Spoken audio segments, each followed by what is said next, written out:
Assalamualaikum warahmatullahi wabarakatuh. Halo semuanya, perkenalkan nama saya Dinda Octavia Ferdayani dengan NIM 2310912120016 dari Program Studi Kesehatan Masyarakat Angkatan 2023.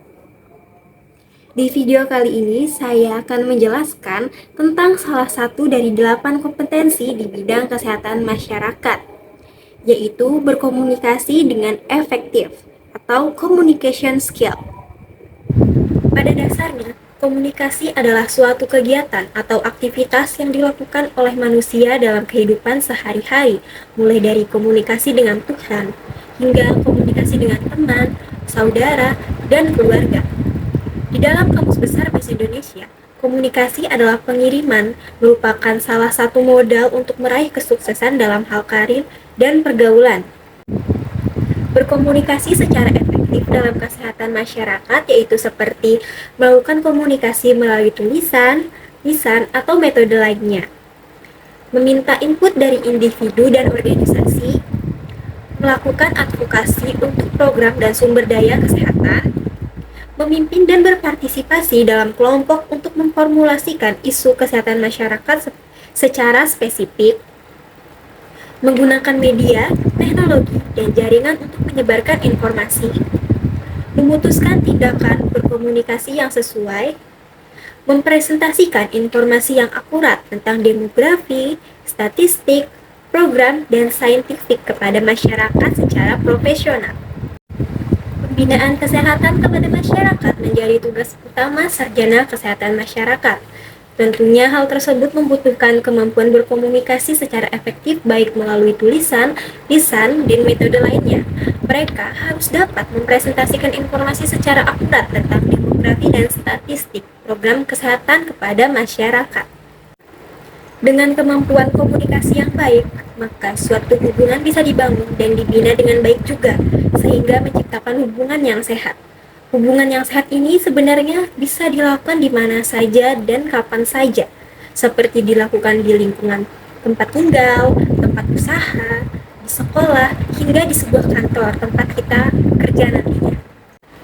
Di dalam dunia kerja, kemampuan komunikasi sangat penting karena bisa menjaga hubungan antara individu yang satu dengan individu yang lainnya, sehingga suatu pekerjaan yang berhubungan dengan tujuan perusahaan akan mudah untuk diselesaikan. Tidak hanya itu, kemampuan komunikasi harus dimiliki oleh seorang manajer atau pimpinan perusahaan, karena tanpa adanya kemampuan ini, seorang manajer atau pimpinan perusahaan akan sulit untuk berkomunikasi dengan bawahannya. Diterimanya informasi dengan baik menandakan bahwa tidak terjadi kesalahpahaman antara pemberi informasi dengan penerima informasi. Apabila tidak ada kesalahpahaman dalam berkomunikasi, maka munculnya sebuah konflik dapat dihindari dan hubungan antara individu yang satu dengan individu yang lainnya atau individu dengan kelompok tetap akur. Kemampuan berkomunikasi sangat diperlukan dalam kehidupan sehari-hari, terutama dalam hal menjalin relasi, melakukan pengembangan usaha, melakukan promosi, personal branding, dan beberapa cara juga untuk mengembangkan communication skill. Yang pertama yaitu menjadi pendengar yang baik. Komunikasi itu terdiri dari pendengar atau penerima pesan dan pembicara atau pemberi pesan. Sehingga untuk mengembangkan kemampuan komunikasi, kamu terlebih dahulu untuk mampu menjadi pendengar yang baik. Karena dengan mendengarkan secara aktif, maka kita akan tahu apa yang sedang dibutuhkan oleh orang lain. Dengan mengetahui apa yang sedang dibutuhkan, maka kita bisa memahami orang lain dengan mudah. Yang kedua, menyampaikan informasi tanpa bertele-tele. Apabila informasi yang diberikan kepada orang lain terlalu bertele-tele, bisa menyulitkan seseorang untuk menerima informasi, sehingga kemampuan komunikasi tidak dapat berkembang dengan baik. Oleh sebab itu, kita harus terbiasa menyampaikan informasi tanpa bertele-tele agar mudah diterima oleh orang lain dan kemampuan komunikasi kita juga ikut berkembang. Alangkah baiknya ketika melakukan komunikasi, gunakan kata-kata dan kalimat yang mudah dipahami dan tidak membingungkan. Yang ketiga, perhatikan bahasa tubuh. Pada dasarnya, komunikasi bukan hanya melalui lisan saja, tetapi bisa juga melalui tubuh dan lebih dikenal dengan komunikasi bahasa tubuh atau body language. Biasanya anggota yang digunakan dalam berkomunikasi seperti lisan, seperti mata, tangan, dan posisi tubuh. Dengan melatih diri untuk menggunakan bahasa tubuh, maka secara langsung kita juga mengembangkan kemampuan komunikasi. Yang keempat, selalu percaya diri.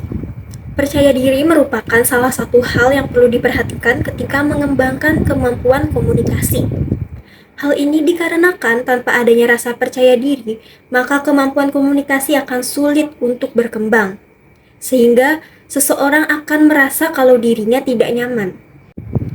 Yang kelima, menerima pendapat orang lain. Langkah untuk mengembangkan kemampuan komunikasi yang terakhir adalah menerima pendapat orang lain. Dalam hal ini, pendapat yang harus diterima merupakan pendapat yang berbeda, baik itu pendapat dari pimpinan, rekan kerja, teman, hingga keluarga. Kita harus menghargai pendapat orang lain dan jangan pernah merendahkan orang lain apabila pendapatnya berbeda. Selanjutnya, ada juga manfaat communication skill. Yang pertama yaitu bisa dijadikan sebagai penghubung. Penghubung bisa diartikan seperti sebuah jembatan, yang dimana apabila jembatan rusak atau putus tidak akan bisa dilewati. Begitu juga dengan komunikasi. Jika komunikasi sudah tidak berjalan dengan lancar atau putus, maka suatu hubungan tidak akan terjalin sehingga informasi akan sulit untuk disampaikan. Di dalam dunia kerja, informasi yang sulit untuk disampaikan akan menghambat suatu pekerjaan sehingga tujuan perusahaan sulit untuk tercapai.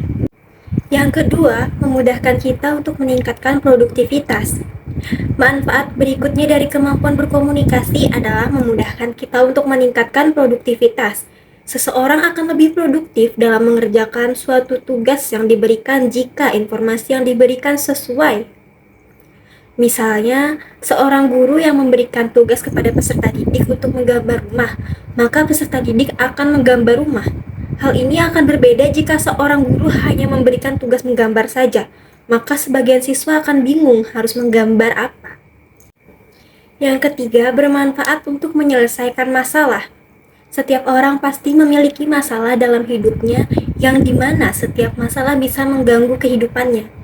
Oleh karena itu, sudah seharusnya bahwa setiap masalah yang sedang dihadapi harus segera diselesaikan agar kehidupan yang dijalani terasa aman.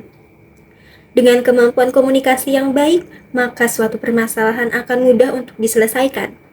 Namun, komunikasi yang buruk bisa merumitkan suatu permasalahan yang sedang dihadapi. Yang keempat, bermanfaat untuk menyampaikan ide atau gagasan. Ketika menempuh pendidikan di sekolah, pasti kita sudah pernah melakukan presentasi, baik itu secara kelompok atau individu. Ketika melakukan presentasi, seseorang akan melakukan komunikasi yang dimana komunikasi itu berupa gagasan yang disampaikan kepada pendengar, yaitu guru dan murid.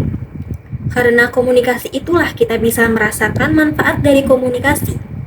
Jika komunikasi berjalan buruk, maka kemungkinan besar pendengar akan sulit untuk menerima informasi. Begitupun sebaliknya.